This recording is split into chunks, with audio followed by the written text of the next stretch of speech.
Hello everyone, I hope you're having a good day or week or morning. Today I'm making a video on Metaphor, which I was super hyped to play when it came out. I'm a player that has hundreds of hours in Persona 5 Vanilla on the PS4 and Persona 5 Royal as well, and this game is made by the same developers, Atlus. So I was totally hyped when I saw that this was coming out. I watched a couple of Twitch streamers playing the start of the game as I usually do, but then I quickly stopped watching it for my excitement and desire to have as little spoilers as possible for when I played this game. And by the point of making this video, I've fully beaten it, and it was a blast. I believe that the director said that he wants to make it into a series, and I would totally be down to play a sequel. This video is kind of my playthrough of the full game, so if you're worried about spoilers, then don't watch the video.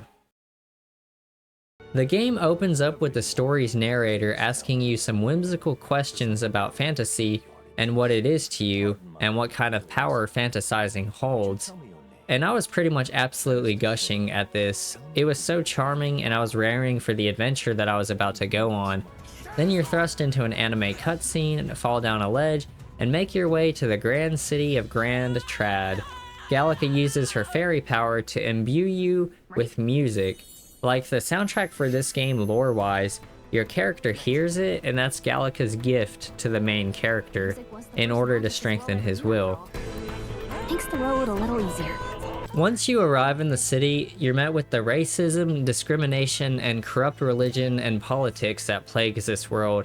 You are an Elda, that's basically a human being, and you were friends with the prince and are to meet an ally of the prince and kill Luis Guillaburn, who is the overarching villain of this story. And I have to say that Luis is a badass villain. Like, his soundtracks that play when he's on the screen is exciting. His ideal that there should be no discrimination in the world, all that matters is the strong survive and the weak get cold, is an interesting take. Sometimes he'd appear on the screen and I'd get excited seeing him. In other words, this game has a villain that you kind of grow to like. I've come to meet you. Forden. Luis. But moving on from Luis and back to the main story, you go to the military recruitment center and meet one of the allies you'll have throughout the game, having some funny banter with the recruiters. Then you get recruited. Right, lad. Welcome to the guard. Later on, when you're at a camp, you hear that there's trouble at a nearby fort and go there to deal with the trouble, which is where you will fight a human. And this is basically the tutorial, but I want to say that the fact they called these deformed monsters humans really got the gears turning in my head. I knew that there must be some kind of deeper mystery to this, because out of all the races, the Elder race is the same race as us humans, then the deformed monsters are called humans. In this fight, Stroll sacrifices himself so you can escape, but you awaken to your persona.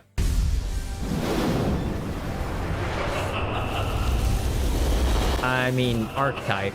And this game has kind of cheesy, but a very poetic scene of the characters ripping their hearts out and giving it to the people when you awaken to your powers. Very hard.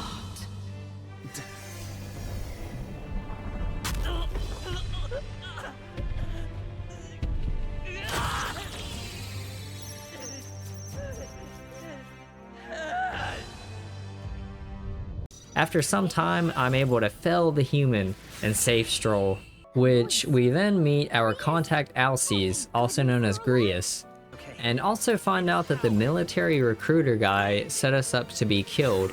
The recruiter, called Klinger, wanted to make the Kingdom's Guard look bad and then make himself look good in turn, which he was doing this for himself and Luis. To be honest, I don't think Klinger had great logic here, but he's just fodder for me, the main character anyways, so we clap him up and move on. As you've awakened to your archetype, you meet a man named Moore. Throughout this game, the main character reads this book. The book tells a story about a utopia, a perfect society, and the details of how this world was ran. The main character reads this book periodically throughout the game, with various different characters, and Moore is the one that wrote this book, although he doesn't remember why or how. Moore is locked in this library, but he doesn't have any memories as to why. Sit. All are equal. All live in safety. And the rich and poor are as one.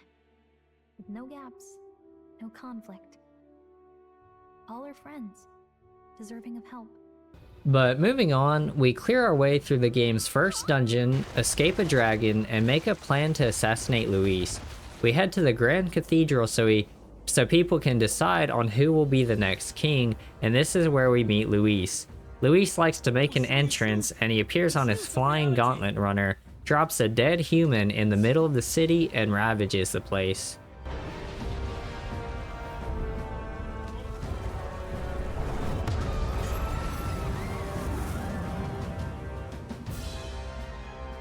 You've all been sheltered, blinded by walls of stone. Behold a human corpse! They are no mere rumor. They lurk and nest across the very land you call home. The previous king was assassinated by Luis, but the previous king uses his magic power to set up a race. The next king will be decided by popular vote. The people will choose. Our contact Alces tries to assassinate Luis, but Luis is ironically protected by the king's magic, and that same magic gets Alces killed. See how he has rewarded your loyalty.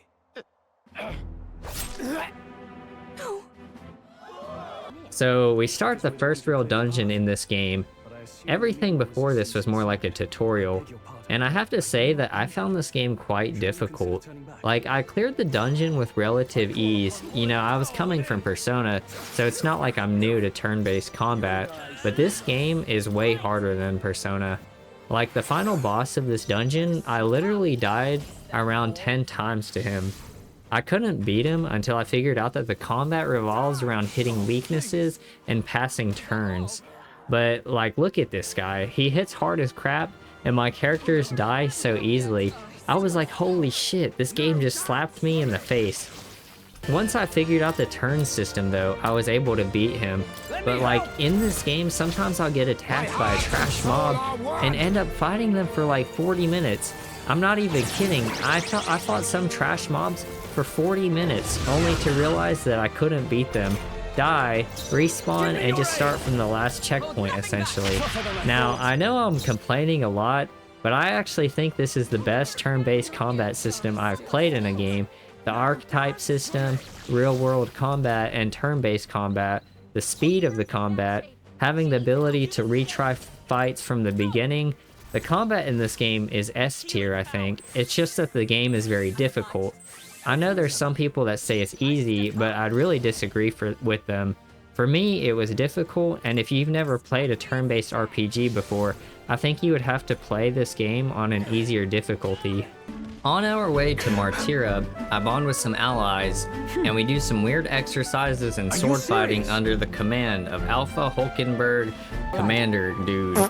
Now we're in the small town of Martyra. In Martyra, there are many kidnappings going around, and people say that the person doing the kidnappings is an ex-royal knight named Heisme. You think yourself equal to a huge agility? So we go out into the desert to help the townspeople of Martyra by putting down Heisme, and we are fighting this rabbit dude, but he has a trick up his sleeve. He creates clones, and only one of them is actually him. If you attack the wrong one, then you'll lose all of your turn icons. Then, in turn, all of his clones will attack your party. And for the life of me, I couldn't figure out what the trick to his abilities were. Thoughts such as, maybe it's a time trial, started to flow into my mind, but every now and again, I was actually able to hit him, so that line of thought didn't seem accurate. So basically, the trick to beating Heisme is that the real Heisme has a shadow, and the rest of his clones don't. So after damaging him a bit, he retreats, and we bang some pots and pans to annoy his big-ass fluffy ears. Eventually, we beat him, and he joins our party. Hulkenberg wouldn't eat you! Gasp! Rejected by Hulkenberg! The ravenous, all-devouring she-beast of the Knight's Order! Which leads me into the next dungeon in this game, the Horror Baby Dungeon. It is in this dungeon that you realize the true culprit behind the kidnappings, And I will say that this game doesn't pull its punches. The overseer of the town that represents the Sanctus Church is the one behind the kidnappings. She lost her child a while ago and was stricken with grief, so she adopted a deformed-looking human baby and fed real children to this human. Heisme has also lost his child and finds Joanna relatable and couldn't bring himself to hate her. It really was a situation where he felt bad and horrified for Joanna, but she had to face the consequences. Once you defeat her, she allows herself to be used as the bounty for the child to become the king because she feels that she needs to atone for her sins and that nothing will bring her child back. I must. Now we are headed toward Brylehaven, and on our way to Brylehaven, I decide to do some side dungeons and stuff. I want to take this time to talk a bit about the side dungeons. I don't believe that they're auto-generated dungeons, however, they do tend to lack a bit of depth. I feel like they are decently fun, but this game doesn't have the greatest side quest, and they can get a bit repetitive eventually. Despite this, there is really good pacing here, so you generally do have time to do nearly everything, like making sure you talk to the informant to get information about the dungeon you'll be going to, then choosing the right archetypes for the dungeons is also a good gameplay loop. I just think the main dungeons are decent, but not as good as Persona 5, and the side dungeons are just kinda okay. But as far as I'm aware, the dungeons in this game are a lot better than the auto-generated dungeons of Persona 3 and 4.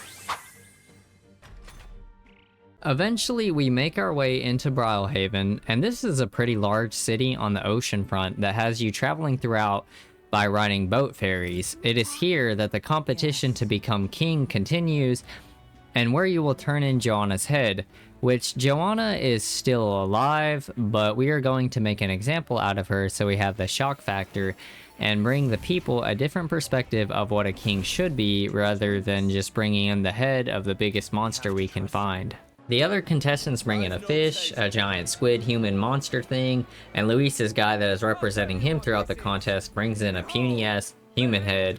I was embarrassed for him. Then we represent our head, and to make things right, Sanctifex Forden, who is the head of the church, kills Joanna. I would have preferred if they just imprisoned Joanna for some time, but I guess she had to face the consequences of her actions, and this game isn't afraid to be dark. The whole situation really was unfortunate. With the head of Joanna brought in, we have gotten Luis interested in us. We are to meet up with Luis's henchmen and convince them that we are on their side, so we are to meet Luis in his flying ship where he freely admits that he murdered the king, and Luis isn't afraid to admit the bad stuff he did in his path to power, and it honestly makes me respect him more. Luis invites us to a party that he's hosting where he will announce the start of his participation in the competition for the throne. Announce my formal entry into the competition. Our team decides to use the days before the soiree to infiltrate Luis's Skyrunner and get the formula that holds the spell that is keeping the prince sick and asleep. Which leads me into the next main dungeon, Luis's Skyrunner, which I think this was probably the best dungeon in the game. The main mechanic of Luis's runner is that you have to defeat each of his captains in 3 turns or less, or else they will call for help. Then each captain has certain unique mechanics to them that you have to properly change your archetypes for to overcome. Then, on top of that, there are areas where you have to sneak around and knock out guards. If you are caught in these areas, you have to start the area over again. So we sneak past the first section and get to the captain. For this guy, Stroll pretty much 3-shots him, each hit hitting for around 1.6k. At the second captain, once again, Stroll does most of the damage, critting him for 2.2k, then he crit him again for 300, and he dies. At the next captain, I really struggled. There are 2 guards that have to be beaten in 3 turns instead of 1, and I tried time and time again and just couldn't output the DPS to kill them both. This is the...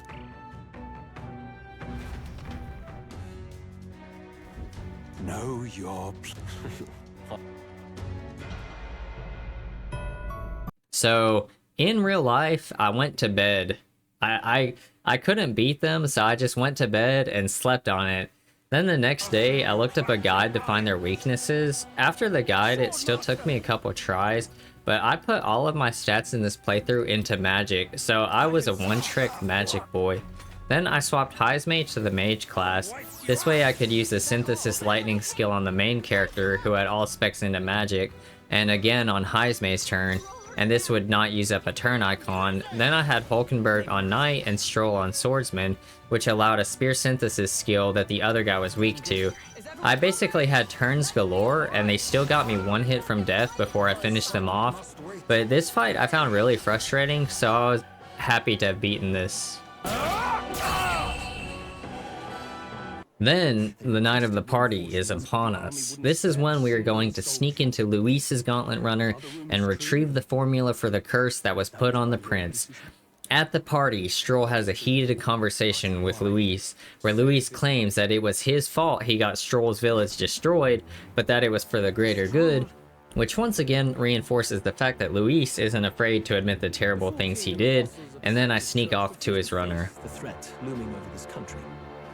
An adequately dramatic demonstration was required. Gallica and I had a bunch of shenanigans with traversing the outside of the runner, which was like a really shitty platformer game, and I died here quite a few times. It was honestly pretty funny.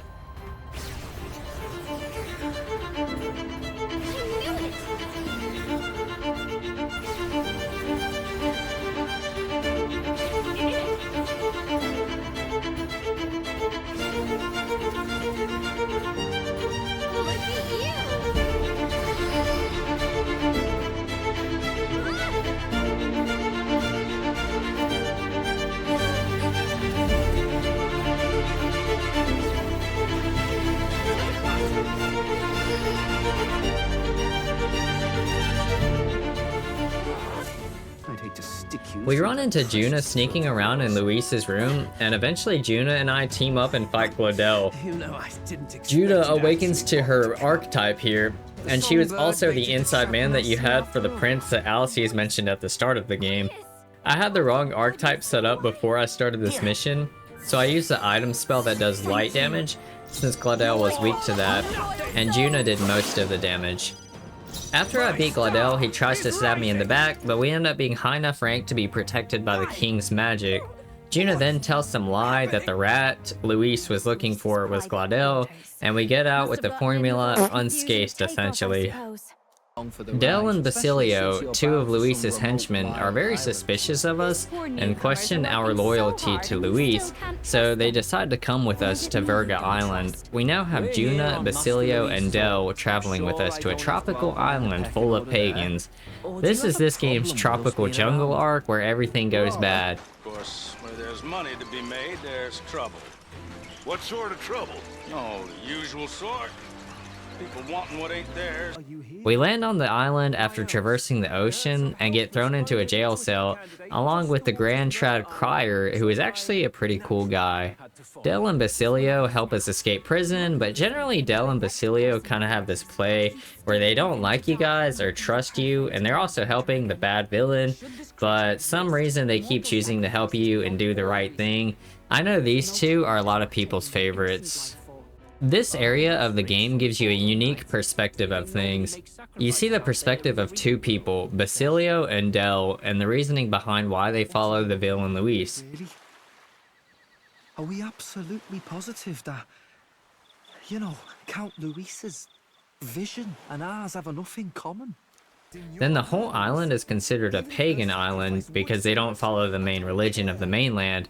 These people are considered uncivilized and primal, and you can see that they are civilized people that have a certain way to do things and care about each other just like anyone else.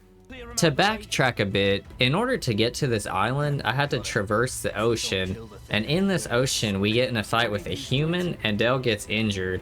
He hides this injury and puts on a strong face until he passes out from the wound getting infected, and despite him saying he doesn't need help, we help him and save his life. This island has me rescuing the priestess Yufa, so I know I was glazing the islanders earlier, but they are sending a young girl to be sacrificed to the dragon god, and the priestess's brother asks us to save her. So the objective of the dungeon is to retrieve a legendary relic for the Giga Chad Luis and then save the priestess. In this temple, it's basically a maze. Everything is dark, and if you go down the wrong path, you'll get sent back to the beginning. So I actually brute forced this maze and just went down the paths And if it was the wrong path, I'd just run back in the other direction before I got sent back. But the trick to this maze is there's a golden strip lined up on the roof of the temple, and you can just follow that strip. Just do that and avoid all the monsters, and you can save the priestess easy peasy. However, the priestess actually doesn't want to be saved. Her sole purpose in life has been to sacrifice herself to the dragon god, which ends up making Juna mad, and of course we save her anyways, because we're just great fellers. Yufa fighting the dragon god is where she awakens to her power, which is her deciding to protect people with her own power while she's alive, rather than sacrificing herself and dying. If I cannot save them in death, then I swear I'll protect them with my life. My approach to fighting the dragon god was generally a defensive one, and then getting a big hit in with a 3-man synthesis lightning skill. He is also weak to wind, so I was spamming skills that do wind damage for more turn icons. I was hitting him for 1.2k with the lightning ability, and at other times I would just focus on healing and defensive buff stacking. This fight wasn't too hard. The dragons in this game eventually get insanely difficult, but by this point they were manageable. The human that was controlling the dragon god ends up escaping, and we chase him back to the village, where Del, who is always grumpy, decided to evacuate the villagers, which kinda shows a silver lining that Del and Basilio are good guys deep down. I want to take a moment to talk about the music of Virga Island. The background music for this place was my personal favorite out of all the major cities, so I'll play it in the background as I talk about how I defeated the human here. The human himself makes himself immune to certain attacks, but what he is immune to is random, and you don't know what he made himself immune to. He is a very exotic and fitting choice for this exotic island. I pretty much just randomly attacked him until I got lucky. It was just a lot of trial and error and attrition. When I did find his weakness, I would try to burn him fast that turn. Eventually, I felled him. Later on, we show the spear to Luis, and Yufa immediately wants to kill him. If the islanders could not be persuaded, my next course would have been to raze their village to the ground. The Caradrius' batteries would make that a fairly simple task. What? Why? You made it sound like you were bound to kill him at any cost. And now I understand why. Which leads us into the next arc at Altaberry. In this town, there is a theater, or some would call it an opera house, and it is very fitting because this part of the game is very theatrical. We make the plan to assassinate Luis with the lance that we got from the dragon god. It really does feel like a big leap, but with Stroll's pep talk, we all agree to go through with it. We decide to sneak onto the rooftop, walk onto a giant chandelier, and then throw the spear at Luis while he's watching the presentation of all the artifacts that people got. Then we end up fighting an injured Luis on the rooftop. Luis likes to focus on weak opponents and weaknesses. His moveset consists of slash attacks and increasing his turn icons. Honestly, I didn't find this fight that difficult. I played defensive when I needed to, and I got damage in at the times that I could, and eventually Luis was defeated, and they actually show him in a bloody mess falling from the rooftop onto the stage. I honestly thought he might be dead. I didn't think the game was over yet, but I thought maybe they were going to pivot in a different direction. Like maybe Luis wasn't a terrible guy or something, but then later on we get the scene of Luis returning. I quite like this scene. He plays the badass villain so well, and he looks so cool here. I honestly think his voice actor Joseph Tweedale did a great job. Anyways, he kills Forden and hits him with the coldest fucking line. What have you done? That lance is counterfeit, just like you. Then he kills Del, and this is the flipping point for Del and Basilio.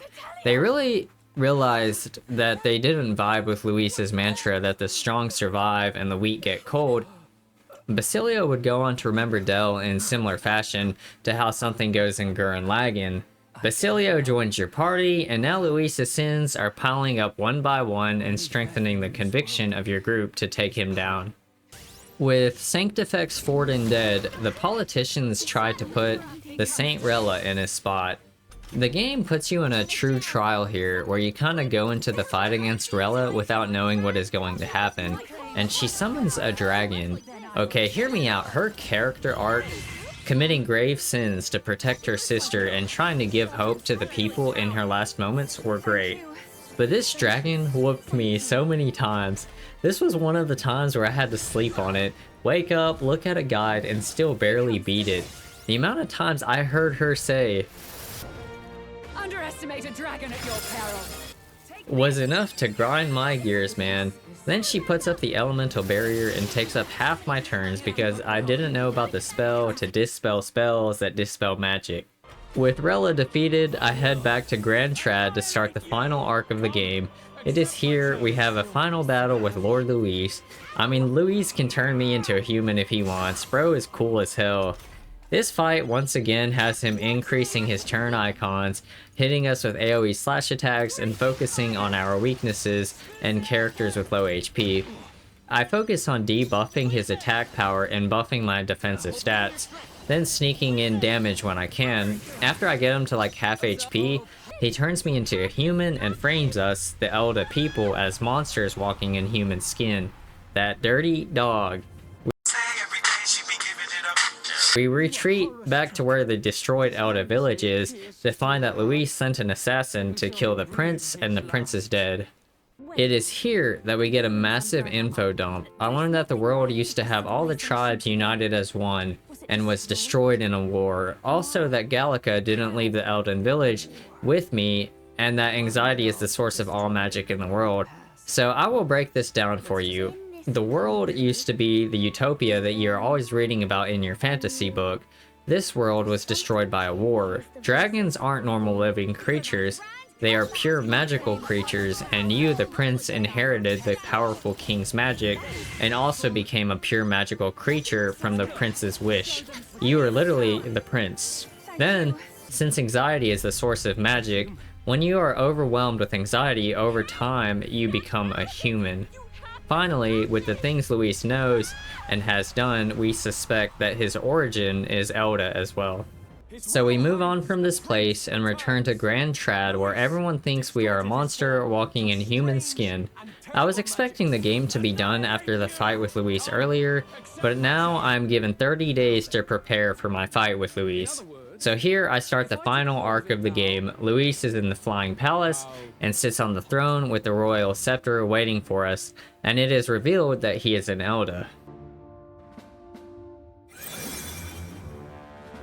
Thou art Elda.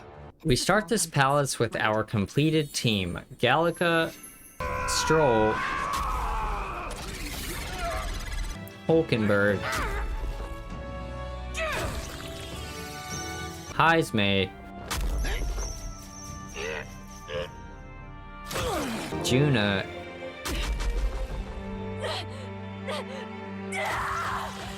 Yufa, and Basilio.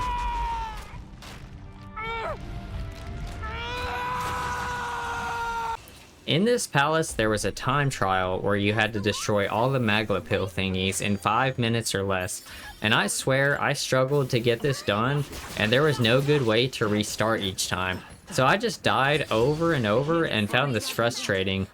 Of course, on the other side of the time trial was another door that led to a maze, with no clear path to go, full of strong monsters. One such monster I fought for 40 minutes. But he used all my resources, so when I finally got to the boss of the area, I couldn't beat him and had to start the maze from the beginning. I was honestly mauling, not to mention the fact that I thought the game was going to finish like 20 hours ago. Anywho, I got past that and fought Zorba, who is semi-humanified to be a bit stronger, by Luis, and after Zorba, surely we fight Luis, right? No. He just creates a kind of sky island with the royal scepter, and I'm given like 10 days to prepare. Then after the 10 days, I am met with an entire dungeon. Listen, I thoroughly enjoyed my time with this game. I had a ton of fun playing it on the last day, but I played for like 20 hours in one day to get the ending of this game, and I have a couple of qualms. One such qualm being how much they dragged out the ending. But like I said, I did enjoy it. I love getting close to beating a game and doing a final push to the end. I know 20 hours is degenerate. In the final dungeon, you can fight all the humans you fought in the past to make Luis weaker, and since I wanted to get the game done with, I just skipped straight to Luis, and bro got like 9 turns a turn and destroyed me, so I went back and killed all the humans. For the weakened Luis boss fight, I made sure Luis's attack and defensive was always the lowest and our defense was maxed out. Then I healed, cured status ailments, and hit him with a huge synthesis attack that would do like 3k a turn. Eventually, I was able to beat him. You then get a cutscene where you kinda think your whole party is going to die. Like, I legit thought they might all die, cause this game didn't really pull its punches ever. But they survive, and the next section is more breaking the fourth wall. I didn't vibe with this scene a ton. More is like the ghost of the previous king. So he is basically your dad, and he tries to keep you trapped in essentially modern day Tokyo. Shit was kinda wild. But then you defeat him in outer space and go to fight Luis for the billionth time. So I know I'm doing a lot of complaining, and before I complain some more, I'm gonna talk about something I loved about this game. The soundtrack. This had some of the best songs I've heard in a game.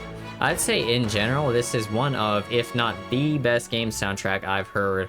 The final boss fight music here was probably the best final boss music I've heard. I'll play it in the background during this fight. But I imagine the start of this song is like a hero's march, and the end of the song, when the opera comes in, is Luis's part. And when you combine everything together, the song just fits. This fight has 2 phases, and I feel like Luis is way harder than anything else in the game. Like, his power scaling isn't comparable to anything else in the game, except maybe the optional dragon trials. I pretty much got through my entire playthrough fine on normal difficulty, and in this fight I had to put the game not on easy, but on storyteller mode. He then killed me like 6 to 7 times, and I revived each time and eventually beat him. By his second phase, I couldn't burn the healing phase fast enough to prevent him from healing. Then he got like 8 turns per turn. The fight was literally impossible for me, and I literally did everything in the game perfectly fine right up until him. So feel free to disagree with me, but I think Luis should have been a lot easier than he was. Even after you beat him, they show a cutscene of him still fighting you. Like, I was sick of bro at this point. Damn you!